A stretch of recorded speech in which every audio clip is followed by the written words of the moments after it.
পারমাণবিক ভরের স্কেল অনুযায়ী প্রোটনের ভর 1 একক এবং ইলেকট্রনের ভর নগণ্য ধরা হয়। তাই কোনো পরমাণু শুধুমাত্র প্রোটন ও ইলেকট্রন কণা দিয়ে গঠিত হলে পরমাণুর ভর ওর নিউক্লিয়াসে উপস্থিত প্রোটন কণাগুলির মোট ভরের প্রায় সমান হওয়া উচিত।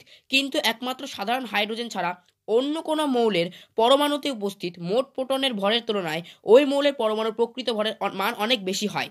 এই বিভ্রান্তি দূর করতে 1920 খ্রিস্টাব্দে বিজ্ঞানী রাদারফোর্ড পরমাণুর মধ্যে এক একক ভরসম্পন্ন চার্জবিহীন এক প্রকার মৌলিক কণার অস্তিত্ব কল্পনা করেন। তিনি এই কণার নাম দেন নিউট্রন। এর 12 বছর পর 1932 খ্রিস্টাব্দে বিজ্ঞানী স্যাডউইক বেরিলিয়াম ধাতুর পাতকে পোলোনিয়াম নির্গত আলফা কণা দ্বারা আঘাত করে দেখেন যে বেরিলিয়াম পরমাণু থেকে এক প্রকার নিস্তড়িত ক্ষুদ্র কণার সৃষ্টি হয়। এরকম একটি কণার ভর প্রোটন বা সাধারণ হাইড্রোজেনের ভরের প্রায় সমান হয়, যা তড়িৎ বা চৌম্বক ক্ষেত্রে বিক্ষিপ্ত হয় না। এর থেকে প্রমাণিত হয় যে ইহা রাদারফোর্ড প্রস্তাবিত সেই নিউট্রন কণা। নিচে এখানে সমীকরণটা দেখানো হয়েছে।